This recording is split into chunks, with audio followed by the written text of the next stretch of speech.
Donc voilà la boulangerie, on va dire des années 84 à peu près. Donc boulangerie de l'hôpital qui a été refaite entièrement, qui a été modernisée. Donc là vous pouvez voir un pétrin.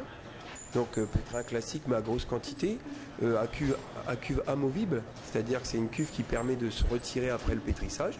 Donc là vous voyez une cuve enclenchée justement dans l'élévateur qui permet de soulever une grosse quantité de pâte et de le déposer dans l'entonnoir que vous voyez devant, qui s'appelle une peseuse volumétrique.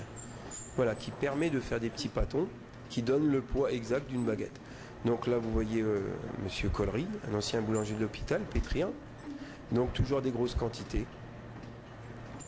Donc le pétrin classique à axe oblique qui est encore courant à l'heure actuelle dans presque toutes les boulangeries. Là, avec un matériel assez moderne. Dans le fond en orange vous pouvez voir un refroidisseur d'eau. Donc là on arrête la cuve. Voilà ce qui est formidable à ces pétrins là qui sont quand même, n'oublions pas, des années 50. Donc qui sont toujours d'actualité en 2006. Voilà, regardez, hop, la cuve s'enlève, praticité, efficacité aussi, et qualité du produit. Donc là, par rapport à la quantité, Monsieur Collery va mettre de la pâte dans l'entonnoir pour faire une division. Voilà. Donc, en se rendant compte aussi qu'à l'époque, la boulangerie du CHSI était encore peut-être une des plus modernes de France vis-à-vis de son matériel, donc qui était quand même un très bel outil, qui permettait quand même de faire une qualité de produit pour tous les patients. Voilà, donc là vous voyez les pâtons qui sont divisés à poids égal et qui tombent dans un repose-pâton. Donc c'est ni plus ni moins que on va dire des petits tapis qui s'en vont et qui font reposer le pain. Au lieu de le mettre sur planche, en fin de compte, ça fait une action de planche. Mais beaucoup plus moderne, bien sûr. Donc chaque pâton égale 300 grammes, égale une baguette.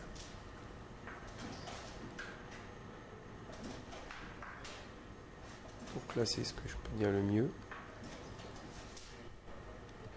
Voilà, là vous pouvez voir déjà le matériel quand même assez moderne, qui date à peu près, on va dire, de 84.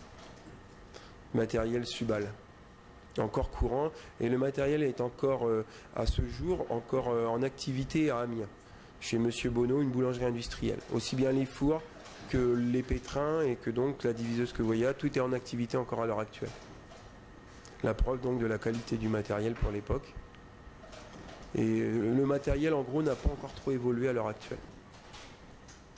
Voilà, donc là, on repasse sur une autre phase. C'est des divileuses, des bouleuses. C'est une bouleuse. C'est une machine qui permet de faire des petites boules individuelles. Parce que il faut voir aussi la difficulté en pain. On est passé des baguettes normales à des petites boules individuelles, donc par patient. Donc cette machine, vous allez voir, permet de faire des petites boules individuelles. 36 par plaque, en sachant qu'on faisait une moyenne de 3500 boules jour, aussi bien pour une petite partie des hôpitaux extérieurs plus l'hôpital. Je parle de ça en 95. Mais en général, c'était 3500 petites boules jour, sans compter 2000 à 3000 viennoiseries par week-end. Toujours fait artisanalement par la boulangerie du CHSI. Donc là, par contre, vous pouvez voir aussi à côté, derrière Monsieur Lemoine, une façonneuse qui est toujours aussi d'actualité, qui ne changera certainement pas d'ici des décennies, puisqu'elle date celle-là de 56. Voilà. Là, c'est une façonneuse aussi. Donc c'est une façonneuse, c'est ce qui donne la forme du pain. Donc allongement d'une baguette. Celle-là, c'est une façonneuse horizontale, beaucoup plus moderne. Donc vous voyez les pâtons qui tombent du haut et qui tombent directement dans la façonneuse. Parce qu'on faisait, en 1980, on faisait une moyenne de 2400 pains jour. Ce qui équivalait à 240 quintaux mois en moyenne. Là, les petites boules individuelles qui vont être mises au four, donc on les lame, ce qu'on appelle donc le coup de lame, c'est la grine. Donc ce qui permet au pain de ne pas exploser au four et de donner aussi ce beau coup de lame que vous avez sur le pain aussi classique en ville. Donc voilà les boules. Donc je ne sais plus exactement la quantité, mais c'était impressionnant quand même. 17 minutes de cuisson. Et voilà les petites boules par personne, petites boules individuelles. Le pain était distribué, on faisait donc la répartition des boules par pavillon directement à la boulangerie, par sac. Et après, c'était la boulangerie qui allait distribuer pavillon par pavillon la quantité de petites boules par pavillon. On était 7 boulangers, et dont 2 manœuvres. En patient, on avait en moyenne 3 patients. Voilà.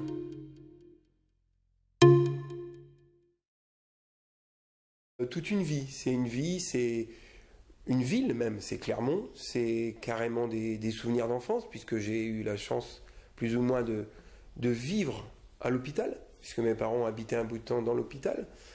C'est aussi tout un environnement. À l'école, beaucoup de copains, leurs parents à l'hôpital, c'est tout un univers complet. Vous êtes vraiment dans le milieu de l'hôpital psychiatrique complètement. Donc dès que vous vous les éloignez un peu de Clermont, on va dire sincèrement, c'est dur pour les autres personnes à admettre. Vous ne voyez pas aussi les patients pareil que les autres personnes, puisque vous les côtoyez dès votre enfance, donc vous ne vous retournerez jamais sur une personne handicapée ou malade mentale. Donc ça aussi, c'est une bonne expérience. Maintenant, point de vue travail pur dans l'hôpital, ça a été, j'ai eu la chance de rentrer dans les bonnes années.